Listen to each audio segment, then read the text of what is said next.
Hello, Busty. Welcome to Hotrod Therapy. Thanks for having me. Yeah, dude. Happy to be here. Basically, I'm doing this just to bring people from the local Austin car scene together. I literally met you at one of the very first Park and Hangs, and you were like one of the first like 3 people that were actually coming to them. And I thought you'd be like a very perfect first person to kind of do this with. Yeah, I appreciate it. And I just have like a bunch of, questions, more or less. The first one's like introduce yourself, which I think is like kind of stupid. Yeah. So I'll just sort of ask you questions about yourself. Where are you from? I grew up in Waco, but I moved to Waco when I was 5 from Peoria, Illinois. Oh. My family's from Illinois. Yeah. So my dad worked for Caterpillar forever, and they moved us to Waco to open a cat plant. And then we stayed because we didn't want to go back. So yeah, I grew up there, and then I moved to Austin in 2012 and never left. Nice. What got you into the auto hobby? My dad. Yeah? Yeah, my dad was, it was weird because he had all these cars before I was born. When he's never had like any like old car since I've been alive, but he used to like be obsessed with Corvettes. And so he would buy like kind of a shitty one, fix it up, sell it, use that money to buy another one, fix it up, sell it, and just kind of like kept turning them over, and would have like, he had like GTOs and Judges. And Sounds like somebody else I know. yeah, so I definitely got that trait for him. Yeah. And even when I talk to him about like car stuff now, he kind of gives me advice. I'm like, but you didn't do that. So Right. like you were also doing this. So I know you have one brother. Do you have other siblings? yeah, I have 2 older brothers that live in Chicago, and I have an older sister that lives in Waco. Okay, she's still there. Yeah. Yeah. And my older brothers, they got super into cars too, and they had like juiced cars in high school and like got tickets like jumping them down the street in Peoria, Illinois, and like were the only 2 white guys with hydraulic cars, and so they definitely had the bug. One more so now than I think the other, but yeah, it's just I feel like we didn't have a choice. Yeah. Like my dad would, I remember when I was like a little kid in Illinois still, my dad would get like those Christmas ornaments, like those classic Hallmark, like 61 Impalas, or like one was a 442 Olds, and he would drill me like, what year is this, what is it, and what's in it. That's super like cool. Like every night before I went to bed. I don't even know if he remembers doing that, but like I still remember like the color of them and like. Yeah, that's so awesome. And so I remember like even driving around with him, like when I was a little kid, just always like pointing out cars with him. I'm like, 58 Chevy, stuff awesome. like that. Yeah. And so I definitely got like all of that from him. Do you feel that you got like the Chevy bug from your dad? Yeah. Yeah.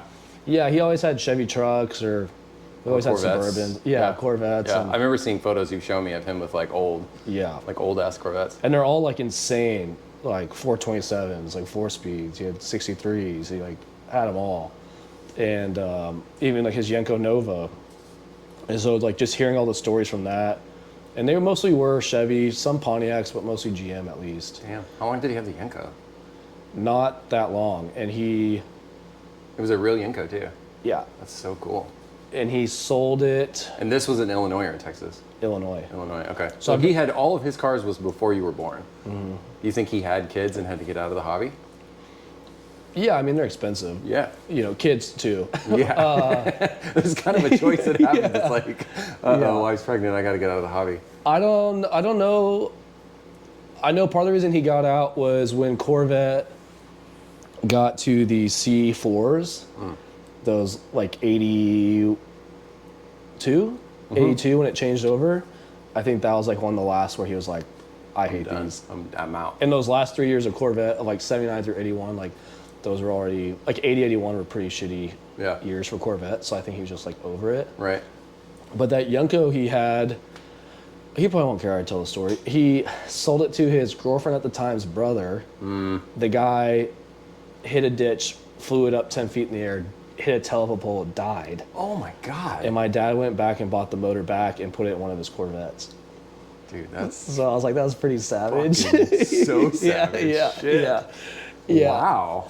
And that's like, now that like I'm obviously like super into cars and stuff, and like the car stuff at the bar, I've gotten to finally hear like a lot of the old car stories that I think he just didn't want to tell me when I was too young to like keep me straight and He's narrow. told you more now that you're older. A ton. Yeah, that's amazing. So, yeah, like my older brother told me that my dad he did HR at Caterpillar, and I don't know if this is true. I've never asked my dad, but my brother told me this, that, you know, every car guy, you may not know someone's name, but you know who has the cars. Totally. Yeah. And so they would have him let someone go, but he knew who the car guys were. Yeah. And then he would go and lowball them for their car a couple weeks later. Because he knew he needed the cash. Yeah, and I was like, all right, I get it, but it's really bad. Yeah, I mean, it is a method. Damn. So it's just a different time, you know. Now it's like in the 70s and 80s, so yeah, just different time. right. Before car shit got so expensive. Yeah, God, yeah. That's creepy. So it's been cool to hear some of those stories. Or like, my first car was a '54 Chevy sedan, a 210, that him and I picked up in high school, and I remember like being worried about like drilling screws into certain parts or something. And he's like, I've put holes in so many cars that we weren't supposed to. Like, you're fine. Right. So hearing stuff like that was cool. And that's cool. Was it a V8 car? It was a straight six. Cool. Straight six, 3 on the tree, tan with a brown top, 4-door. That's why I learned to drive then. How long did you have it? I had it for like 4 years, but I really only drove it a handful of times. Oh. Because we just kept working on it. Yeah. You know, the gears would always stick. I was also in high school and I worked, so I like had to get to work. So I ended up buying like a Chevy Cavalier with that had like a body kit. Yeah. And I had a buddy in high school that had one too. It was purple. This one was black, but it was automatic. And I remember putting it like in neutral to like rev it. Yeah. And it had like catback exhaust, and I put it like back in drive just to fake it. My friends call it the Busty mobile. Oh yeah. And they would put like diesel decals on it all the time. I had to like rip them off, and like chrome bumper, like chrome valves on it all the time. I had to like rip them off, and so I had to sell the 54 just because like we stopped working on it, and like you know, I got busy with work and school and stuff, so we sold it. And then I didn't really have like a fun car until I moved to Austin. After that, so where did the nickname Busty come from? There's not a great story. Everyone really. It's funny that I've actually never asked you this before. This isn't one of those ones where I'm like faking it. Like, I actually don't know this. Yeah, everyone always assumes it's like something bad, but I was like the youngest of a bunch of friends in Waco, and we called someone like Busty or Buster one time, and then I just remember them like looking at me, and I could like tell like they decided I was gonna be Busty. Like, I remember just like them looking. I was like, I already know what's happening. That's it, yeah. So anywhere we go, I'm like, oh, my name's Eric. And there'd be like 10 guys going like, no, it's Busty. Call him Busty, call him Busty. And so I would always hide from it. And like, even when I moved to Austin, I would say Eric. But then like one random friend would come in and be like, what's up, Busty? So then people at work would hear it. And then they would just start calling me that. And then they just kept going and going. And I just like obviously embraced it now. Yeah.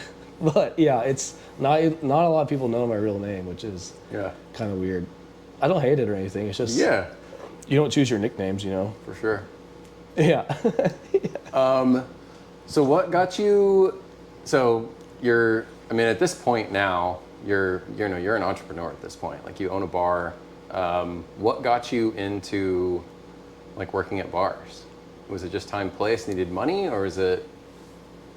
Yeah, I think it's like necessity. Yeah. Like in Waco, I worked at Red Lobster in high school, and it was. What were those biscuits? The Cheddar Bay biscuits. Yeah. And it was just like and then Waco, like that was like a nice restaurant. Mm-hmm. So I was like, I'm just gonna work there. I had a friend that worked there that got me in, and it's just like it's like the most money you can make as a high schooler. Yeah. And especially like when you're not paying rent or anything. For real. So I used it for car parts. Nice. And car parts, and I played the drums, so I like would buy drum stuff and stuff. But and it just kind of kept progressing. Where I was like, when I moved to Austin, I transferred to a Red Lobster in Round Rock. No shit. And I lived on Anderson in town, and I had a black 55 Ford 4-door that I would drive from Anderson to Red Lobster, but I'd have to drive in like shorts and a t-shirt, Yeah. and then change when I got there because I'd be so sweaty. It'd be like riding your bike. Yeah, it was so hot, like on the toll, and I would stop and pay the toll, but then eventually the old lady in the toll station was like, "You're good, don't worry about it." Yeah, just go. She was like, "It's too cool you're driving this, like go ahead." That's cool. Was the 55 your first older car to get when you moved to Austin? Yeah. Yeah. And I still had that Cavalier, and my landlord at the time, who was like a friend, he's like, you can't have two cars, it takes up too much space. Oh shit. So I was like, all right, I'll sell the Cavalier, fuck it. Yeah. And drove that 55 every day and blew the motor up on Christmas. Was it a 6 or an 8 car? It was a 8. Yeah. It was a 283. Cool. 283, Yeah. flat black. Yeah. Yeah.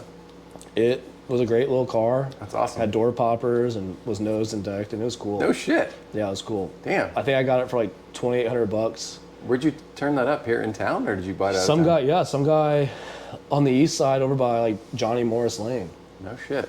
in like that new development. That's crazy. And I hadn't driven a stick since high school. And so my roommate at the time, he drove it home for me. So, and then like I, got the refresher and I was like, all right, I'm good. But yeah, it was 3 on the tree, 283, I think. Maybe 289. But yeah, it was cool. Yeah. And then, yeah, I blew it up and it sat at a shop for like a year and then I just sold it. I didn't do anything with it. Yeah. And then I had a diesel Mercedes, like 76 for a long time. No shit. Yeah, that one was cool. Damn. And yeah, I sold that and then didn't have anything fun for like a while. Just because, I don't know, money, Yeah. it's expensive. So So was your first bar job at Whitehorse? I worked at Hop Dottie. No shit. I was a bartender at Hop Dottie Okay. and Jackalope downtown. Okay. And I quit both of those to work the door at Whitehorse Okay. in 2014. And then, yeah, just stayed.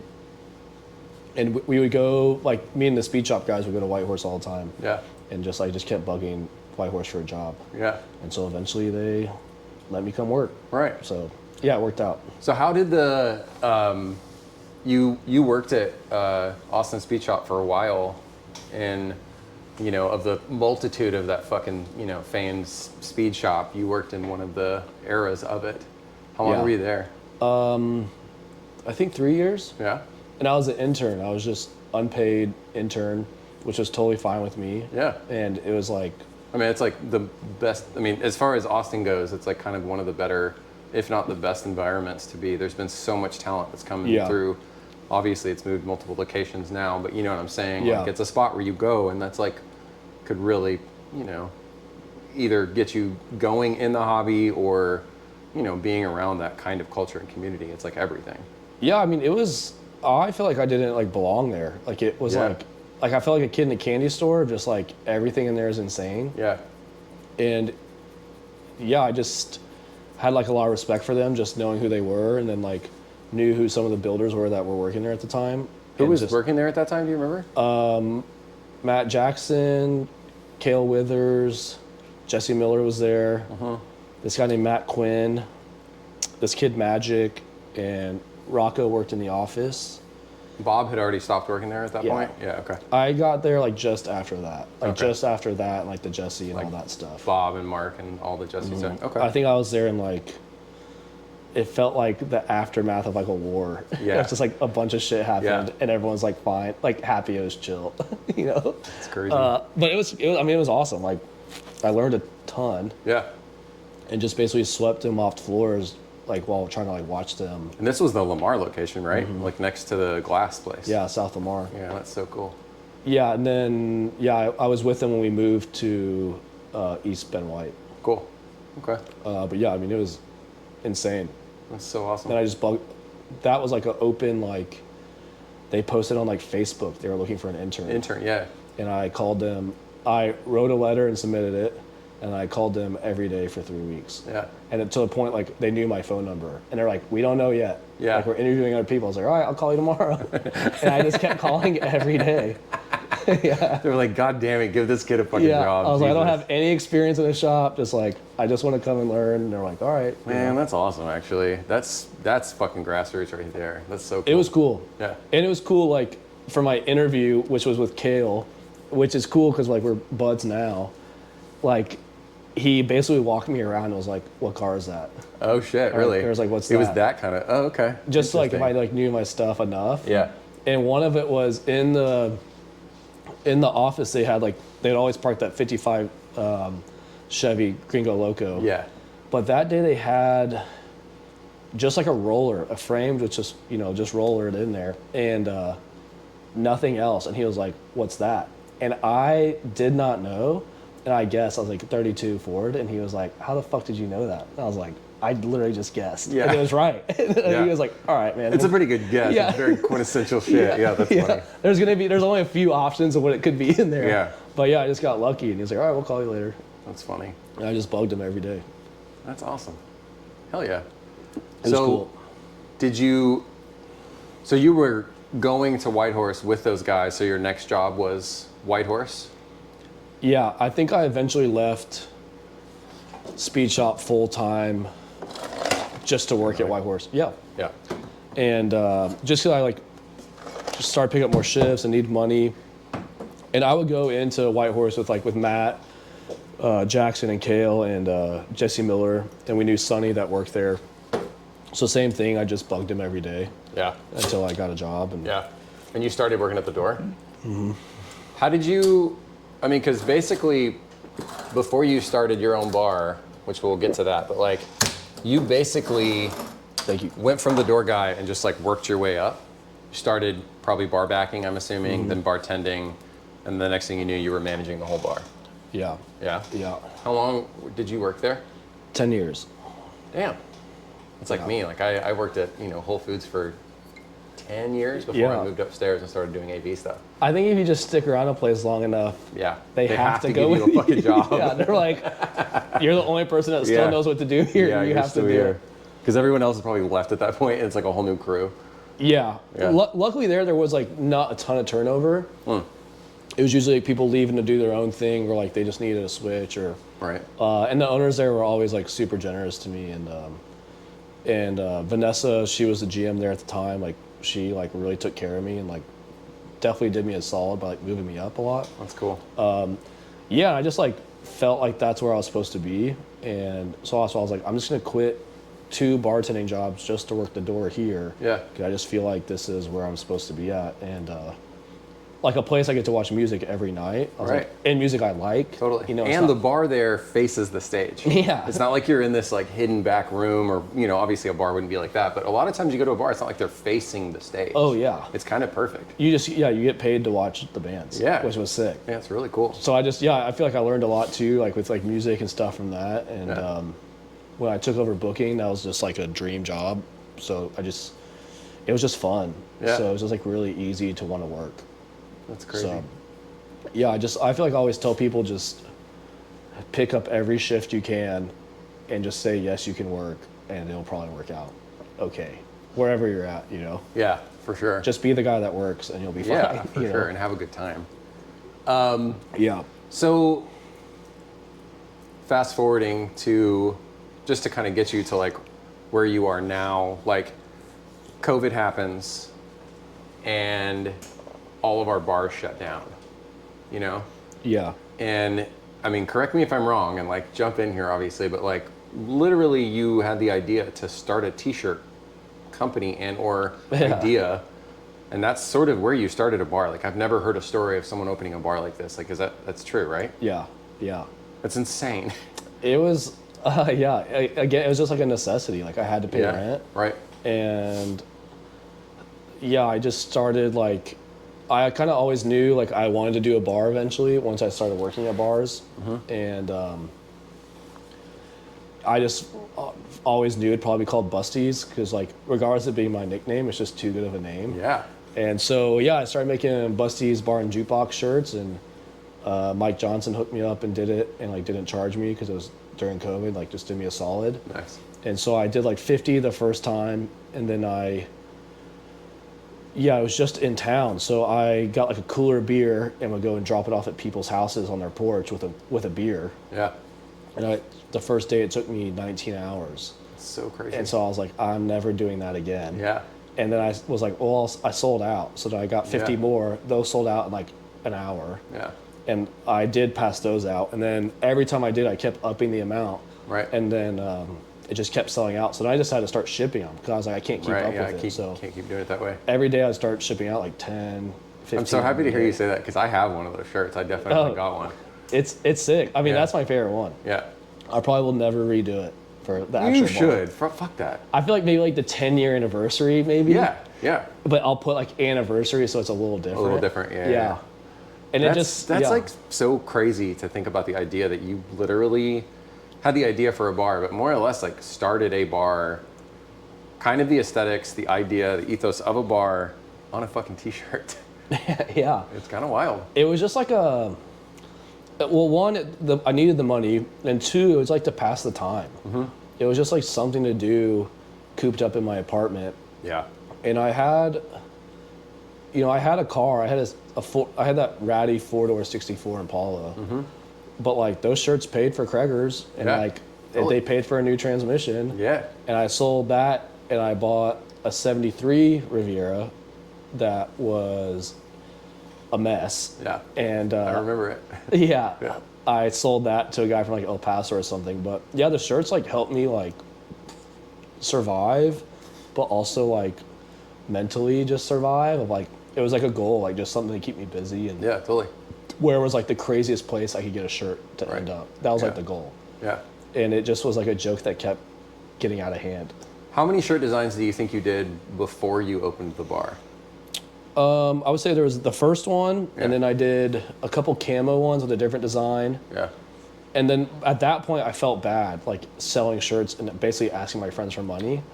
So, I was just like kind of like, it felt like weird to have my friends keep weirdly paying my rent, and like for me to like be buying like wheels and like car parts and stuff. Gotta live, man. Yeah. Gotta feed the monkey. Well, but like during a pandemic where I was like, I feel a little weird. Yeah. So like by the second or third one, I started doing it to charity too.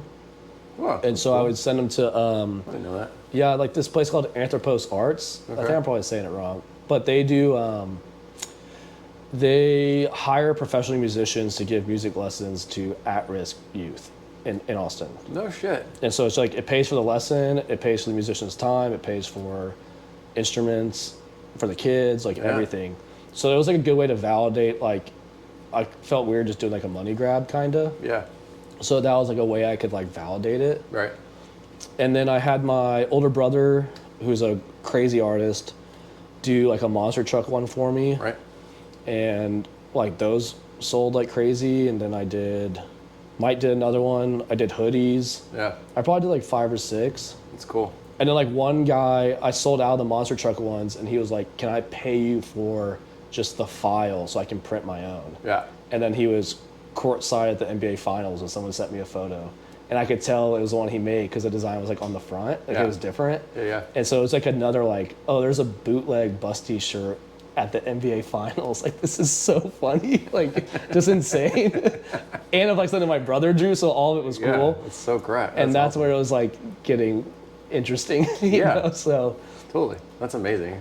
Or like even when there was like those protests downtown, like one of my best friends was wearing the original Busty shirt, and CNN was filming like all the streets being blocked off, and he just walks in frame and like stands and like faces the protest, and it's just the back of the shirt says Busties, like on CNN, and like people kept taking photos of it and sending it to me. Yeah. And I was like, I'm not taking a stance in anything. It's just my best friend who's riding around downtown. I don't know what to tell you. The exact same thing happened to me recently with the ICE protests that happened. There were 3 people that all had Tough Enough shirts that were obviously buddies that went. Yeah. And one person had like a sign up, and it got reposted a ton, and all these comments busted through, and I was like, I'm not getting involved. This is crazy. Yeah. I hate political shit on a large platform. Yeah. But at the same time. At least it's like my friend going down there, like I know he was down there for like the right reasons. And he wasn't like protesting protests. Yeah. Or like them like at like a fuck ICE rally. It's like, all right, I can back that. Yeah, for real. I'll probably make a Busty's fuck ICE shirt. Yeah, like, exactly. Who cares? Yes. Yeah, that'll be the next one. Yeah, that's a great idea. Yeah, I think people forget too, like with shirts and stuff, it's just like, to me, it's not that serious just to make t-shirts. Totally. And it is just like a fun thing. To me, it was like just a fun thing for me and my friends. Yeah. And then like, yeah, I just got out of hand, and then Yeah. I that mean, was the honestly, you're the reason I started making t-shirts. Was because of seeing your shirts and you literally starting a fake bar that Yeah. came to fruition. And I was like, fuck, Busty's just having fun with this. I'm going to do the same thing. And it's Yeah. the same thing, like you were making tons of bumper stickers and I was like, fuck, I'm going to make bumper stickers. It's just fun. Yeah, And it is. it's just fun to get like that energy out. Yeah. And yeah. And even like with Busty's, people would lie. Like I would have friends that would wear like the shirt to the airport or like out at bars, and friends, like people they didn't know would be like, oh, I bet that's a cool bar, I've been there. Yeah. Like, and this is 4 years ago. Right. And you're like, shit ain't started yet. Yeah. So I was like, are they like, where is it? And they're like, always on the way home. Yeah. Just like to fuck with them. I'll see you there. Yeah. But people would lie and say they had been, which Yeah. was like so awesome. That's funny. And that's when I was like, nah, maybe we should. You could make the 10-year shirt a little earlier than. Yeah. Yeah. It technically started 10 years ago. Yeah. Or no, I don't know, 5 years ago, I guess. Yeah. Yeah. That's funny. Yeah. So that's when it got serious. That's pretty amazing. So, fast forward through White Horse, and how did the Busties thing like come together? Were you just talking with Nathan? Like, how did it go from like t-shirt idea to a bar, or was it like a long conversation? I'm assuming with investors and all that kind of shit.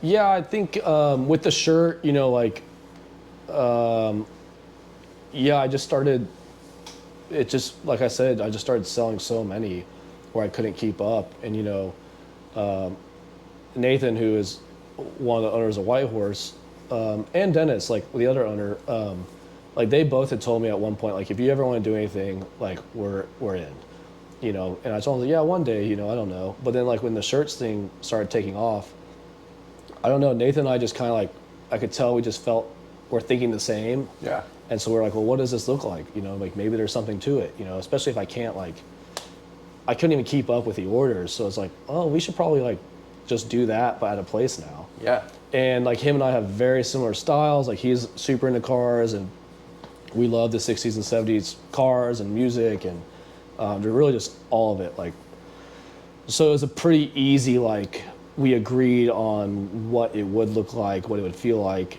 And so then we just kind of started looking around, just like any style of building we liked, any current businesses that were still open. Like, I don't know, just like it helped me figure out like what would work and what wouldn't. And like, I didn't know anything about opening a bar. I thought I knew what it was like to run a business, being a GM at White Horse, but it's like so different Yeah. when it's your own place. So I felt like with this, I feel like I didn't know anything. Right. So yeah, just like it was a couple years. Like we were actively looking for a couple years, and yeah, there was a lot of opportunities. There was buildings we tried to get, we couldn't get, and then just where we're at now in Cameron, it was just like the perfect spot. Yeah. Like I live up there, and I selfishly wanted something close, but it has a nice parking lot, which is like perfect. It's huge. Again, selfishly, like because I want to do car shows. Totally.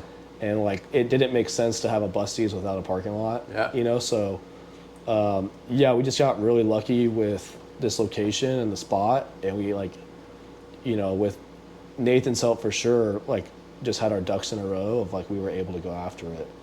And with his history of like doing White Horse and other bars in town, he like knew what to be prepared for. So like when we found the spot, we could go Like after really it. like, get it. Yeah. It's awesome. So it just it just worked out. Like he was actively telling me like it doesn't ever work this way. Yeah. He's like, it's never this smooth, ever. Meaning that Busty's was smooth. Yeah. Oh. Just like even getting like the location. Right. And we bought the property, and Yeah. it's just like even that in Austin to buy property is so rare. Right. And the previous business, someone had passed, and that's why it was available, but he was a car guy.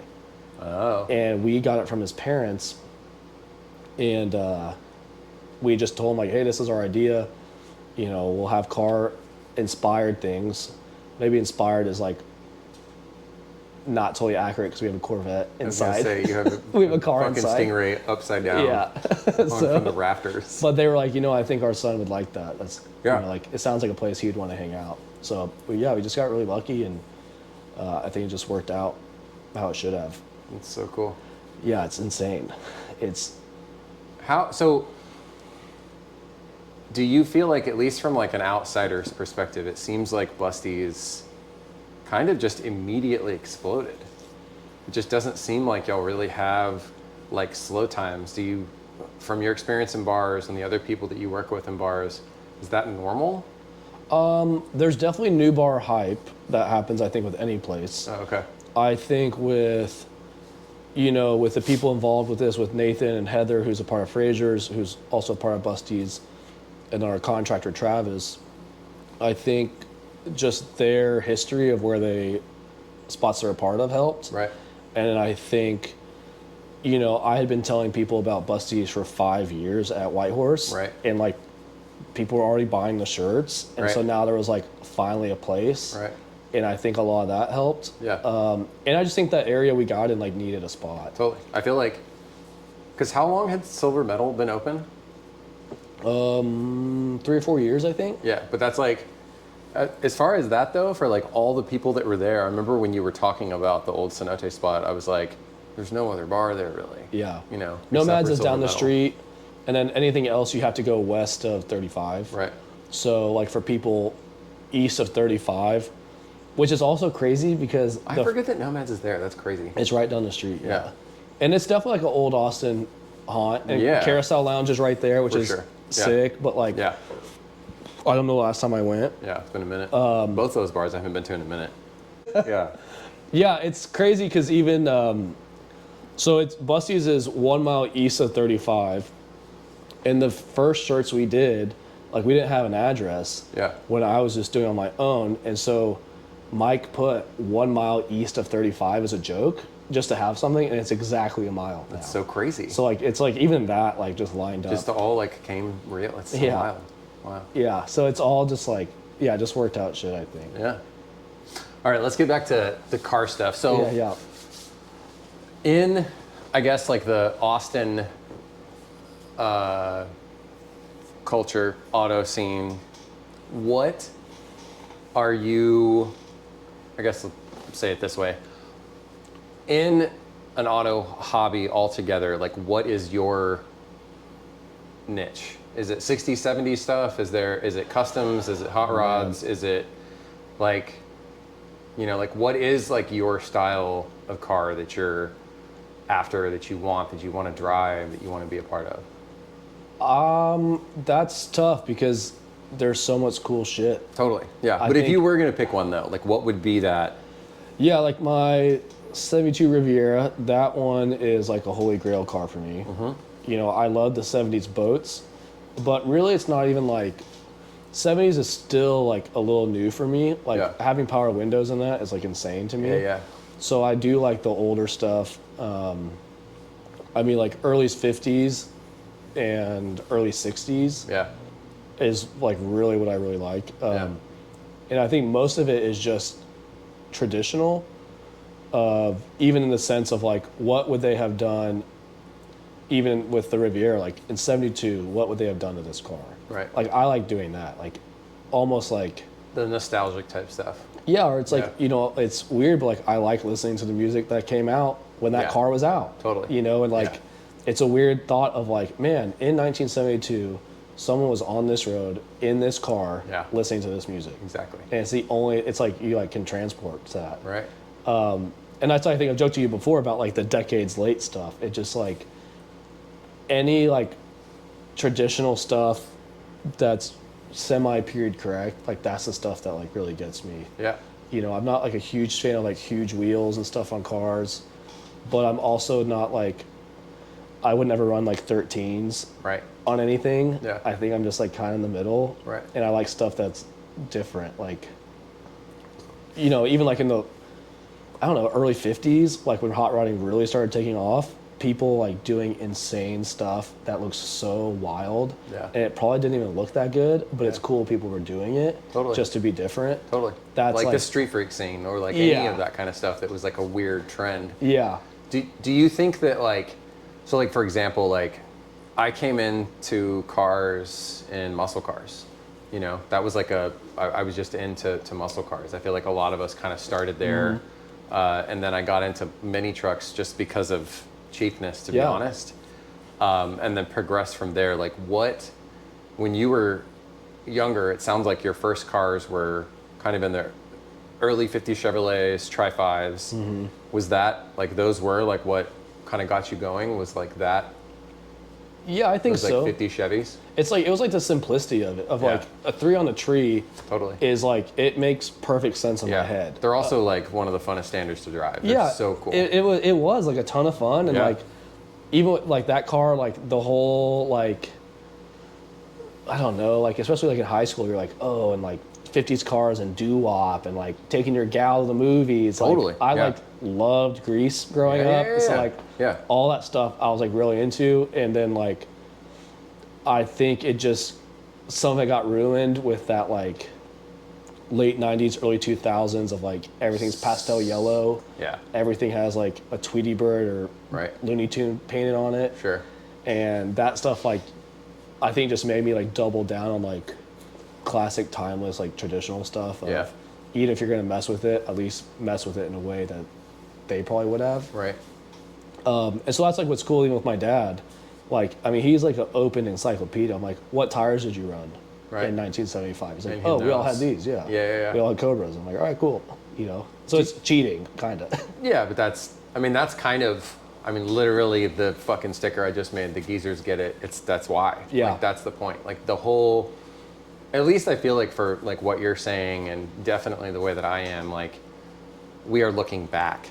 We are looking at the older community that we're living and doing and building in this certain way, and we Yeah. all kind of put it on this, like, pedestal. Yeah. Do you think there's a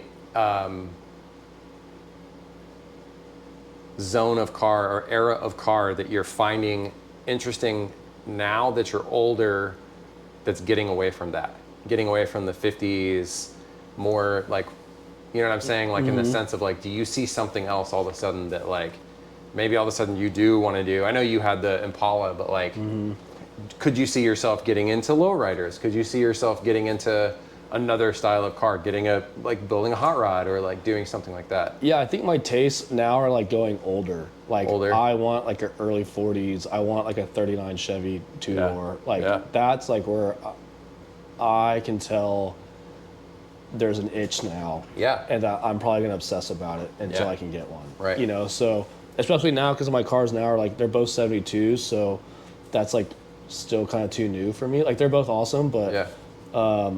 yeah, I like the no power steering and Yeah. drum brakes and sketchiness. Like, Yeah. I like that it's sketchy. I need to let you drive this one so you can feel real sketch, because Yeah. it's one of those things that's so funny is like, I love driving this car, but taking this car the way that I built it, highways, longer drives, A little sketchy. dude, it's the closest you can get to four wheels that's like a motorcycle. Like, it is Oh, like, yeah. like you literally are like, damn, dude, like, this is no joke.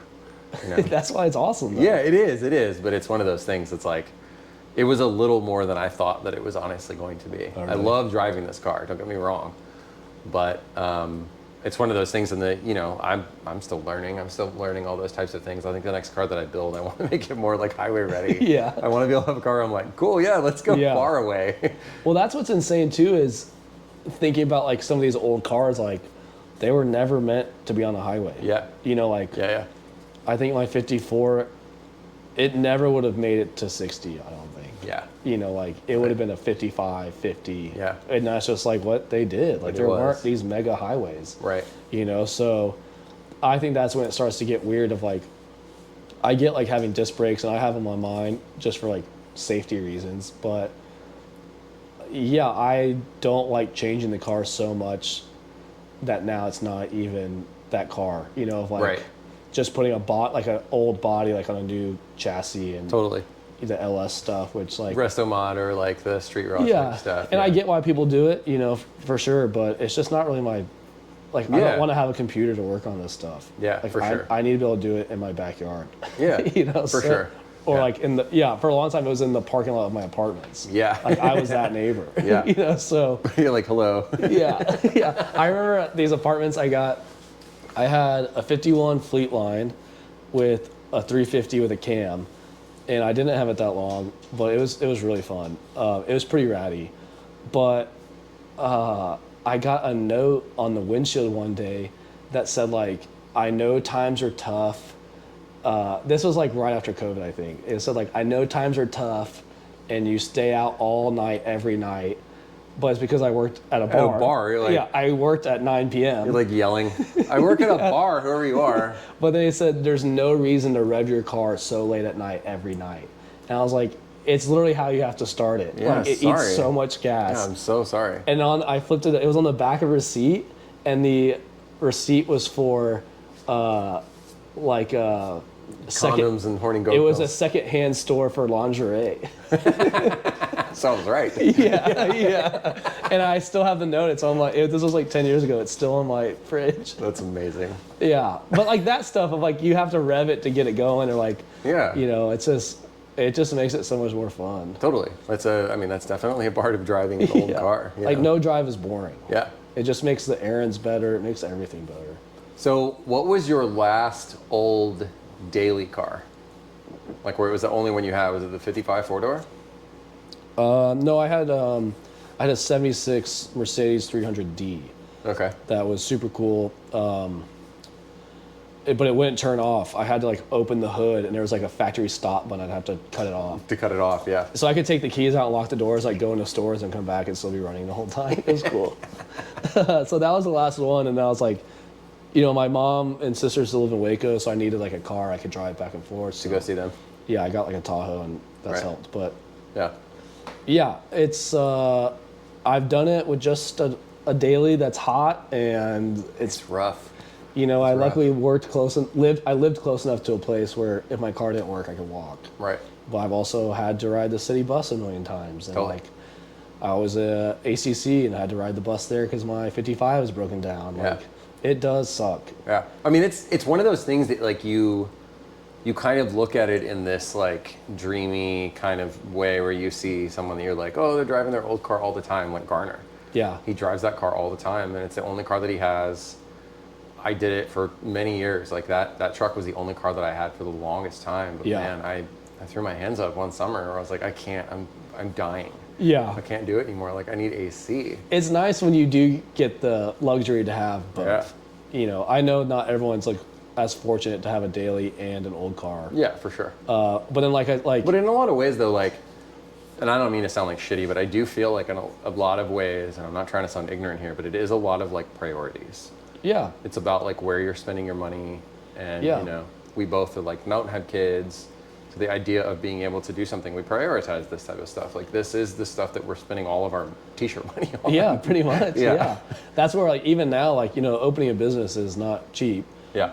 But like, yeah, there's definitely times where I'm like, oh, I got a couple extra $100. I was like, I want to see if there's any wheel deals on Jags or something. I'm Totally. like, I should save this money. Yeah. But I'm like, or Yeah. I'll be fine. I Yeah. don't know, you know? I mean, honestly, that's for me. Like, I just got a new project, and like I'm in the most exciting part of it. I'm in the parts gathering spot, Yeah. and I'm spending money that I shouldn't be spending. Yeah. Things pop up, and they're more expensive, and I'm like, fuck it, I want it. I don't care. It's the I'm gonna hunt. fucking get it. Yeah, it's the best. Yeah. It's so good. That's like Facebook Marketplace is like it's the best thing to happen basically after Craigslist, but it is so dangerous. Oh yeah. You know, like I'm on there every day just looking at cars. Like I don't have any money and I have no Yeah. intention of buying one, but Yeah. I have this like impulsion. I have to look. Totally. Because we have to send it to our fucking friends. Yeah, yeah, yeah. Look at this mistake that I might make. Yeah, exactly. But it was even like Craigslist. It was like every night. I was just on it every Yeah. night, or like Do you find yourself looking at Craigslist anymore at all? sometimes Yeah. if I'm like looking pretty for rare something anymore. It's like all fucking meth head shit, dude. It's like not as cool as Yeah, it used to be. it's Marketplace definitely took the spot. and it's easier because Marketplace you can kind of see how legit it is. Yeah. You can see how like where they live. For real. You know, it helps. Yeah. If I'm looking for something like really particular that might be pretty hard to find, I'll go on Craigslist. I'm Yeah. just like, maybe some old guy You luck posted out. it. Right. Or that sometimes is where the good deals are. Totally. Because like some of the older guys, they're finally getting rid of their car, and they that's the took spot. they have terrible photos of it. Yep. They don't even know about Facebook still. Totally. And so they put it on Craigslist, and it's a great deal. Yeah. So like, It does happen. yeah, For sure. it's still out Yeah. there. Yeah. And they pay the $25 or whatever it is to list it. I don't even know what it is anymore. But Yeah. I think it's 15. Oh really? Yeah. I think. Well, yeah, I think that's where Yeah. the good shit's at. Yeah. Yeah. What do you think about the Austin car scene, like at present? You know? I think it's awesome. Yeah. I would say it's, I mean, obviously I wasn't here back in the day when Roundup first started, Right. or, you know, like their early days around Continental Club and stuff, but like I would say it's, the community we're in is like, this has to be like one of the best times for it. It feels that way, but I think it's just because we're living it, Mm-hmm. and the both of us are like kind of in like the thick of it. Mm-hmm. But I totally agree. I think, you know, there's definitely less shops, which sucks, Yeah. because no one can afford to do them in town anymore. Right. And because older cars get more expensive and Totally. everything, no one knows how to work on them as much. And, Totally. so that, I mean, that part does suck, but like even today I saw every day I see a post of a new event in town. Totally. And it's awesome. They're like exploding. It's like crazy. There's something to do now every weekend in town for Yeah. cars, which is awesome. Yeah. It's so wild to think about how I feel like it wasn't really like that not that long ago. I mean, It's really awesome that it's like turned that way. It's amazing. definitely park and hang at kind of tropical, you know, since those early days. It's, I mean, you know, it gets packed Yeah. before it's even supposed to start. Yeah. And, you know, those first couple years, it was First 10 couple years. Yeah. It was literally like 3 or 4 of us that were like hanging out. we get there at like It was 7 like me, and stay till like 11. Yeah, it was me, you, Garner, Mike Kramer, and like a few of the Strugglers guys, Yeah. and Jay. Yeah. Like literally, it was like not very many people, and it's awesome now. I am so excited for the guys that are doing the Chrome Knights things. Like both Dude, those they're dudes crazy. are so nice. They've literally done 2 or 3, and they're fucking enormous. And the events are awesome. Yeah, like it's so good. And I think that's what's cool with Austin is it's just so many different styles. You know, even at Park and Hang, like, or when we do shows, it's like every kind of car. Yeah. There's lowriders, there's street freaks, there's traditional customs, there's Totally. hot rods, there's jacked up trucks. It's like anything. Yeah. And I feel like for like a long time, it wasn't like that. There'd be Yeah. lowrider shows, there'd be traditional hot rod shows, Right. and we stay with our group. Right. And I just feel like I've never been like that. So Yeah. it's nice that the car crew we're in is Blended. yeah. Yeah, it's funny how many times at Park and Hang people will tell me it's amazing how many different styles of cars are here. And it's so funny to me where I'm like, I'm confused to hear you say that, but yeah, Yeah. I don't know. It is really cool. We're very lucky. I mean, that's the best part, I think. Yeah, Because the whole point is it's supposed to be welcoming. And I know, like, absolutely.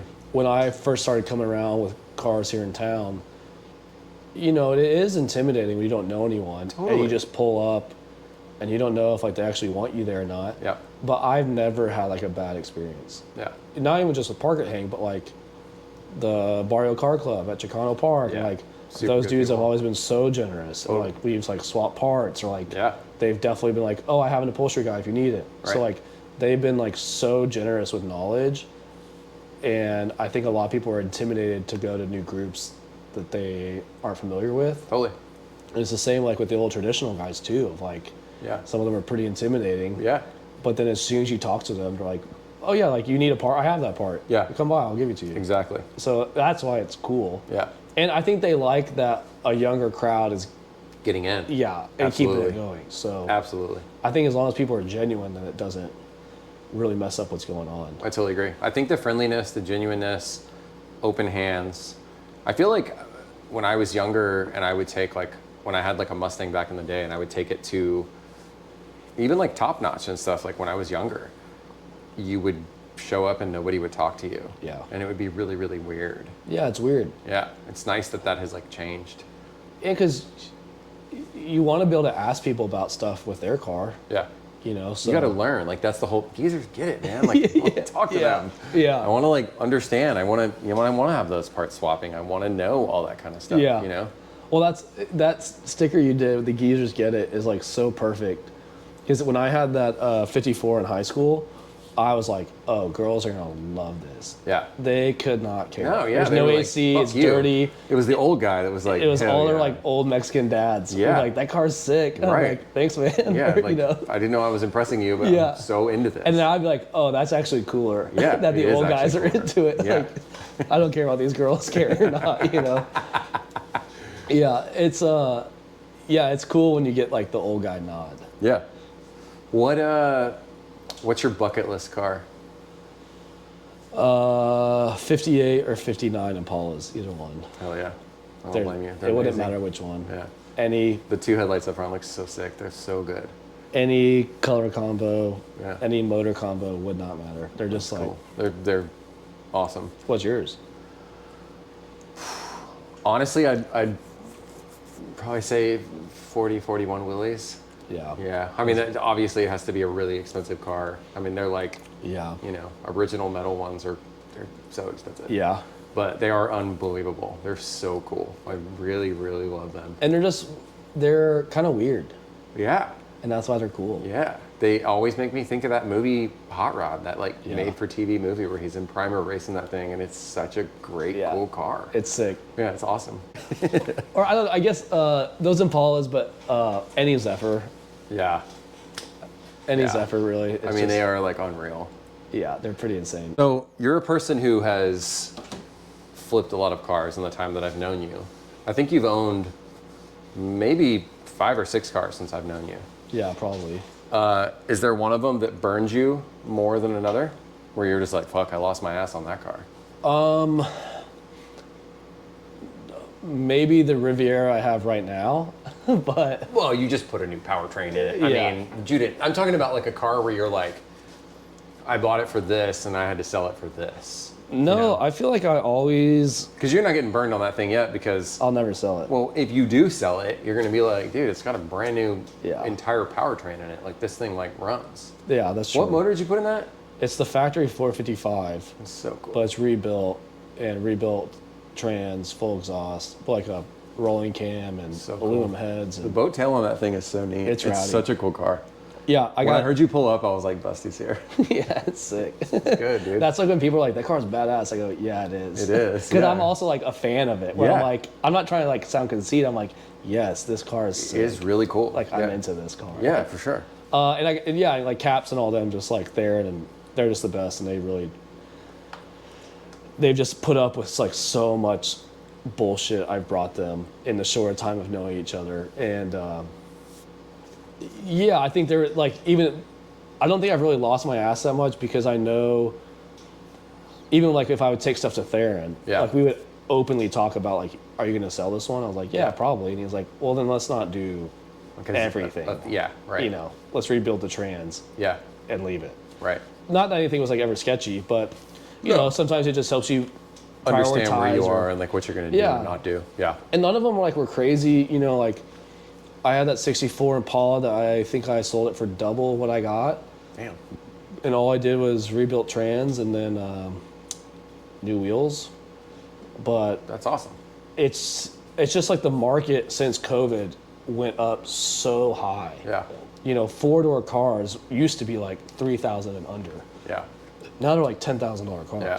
So, I don't know. Like, I had a 70 Monte Carlo with a new rebuilt powertrain with a crate motor. That one I definitely lost some money, but You did. Yeah. But I had to. My dog had like crazy surgery, so I sold it for that. Yeah. And then, Good for you. yeah, yeah. There hasn't been any really like. Big ones.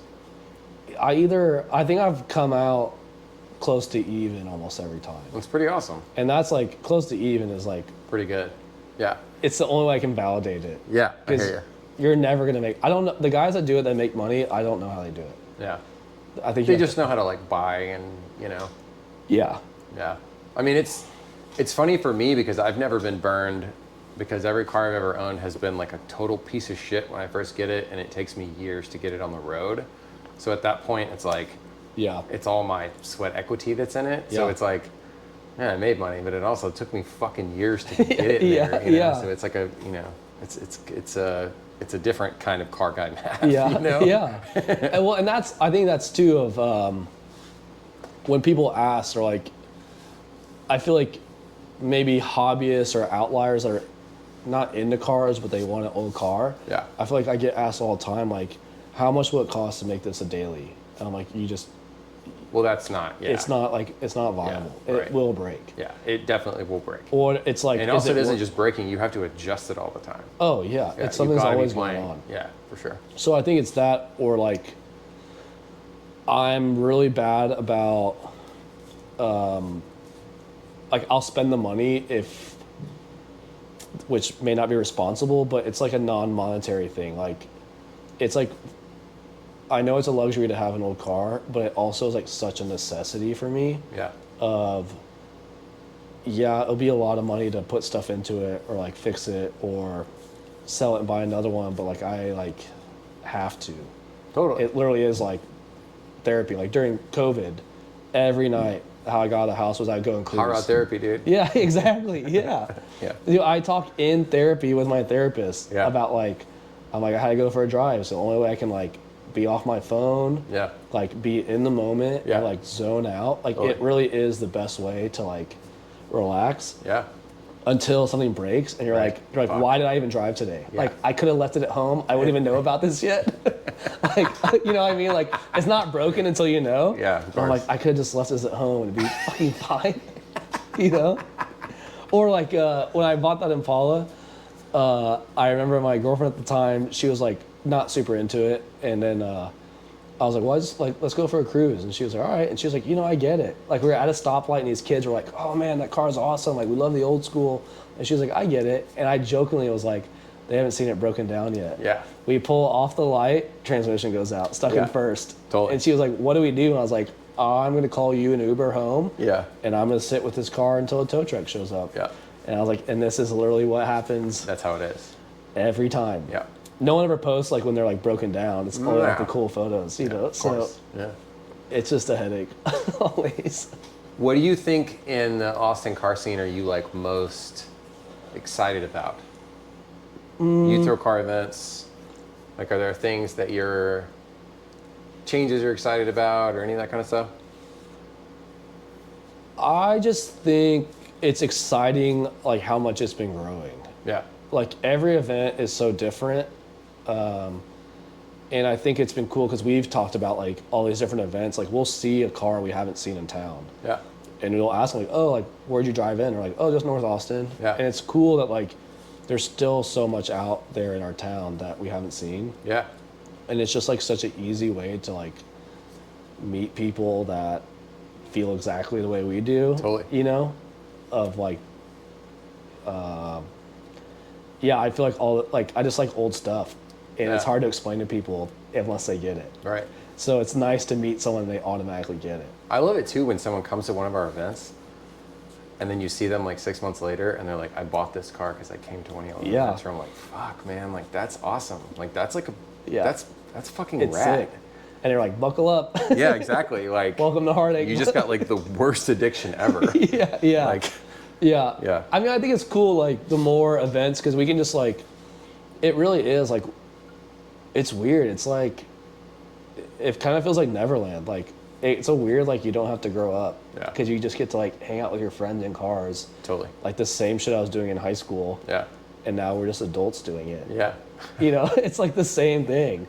And so it's cool. Like, it's, there's worse things we could be into. Yep, for sure. You know? Yeah.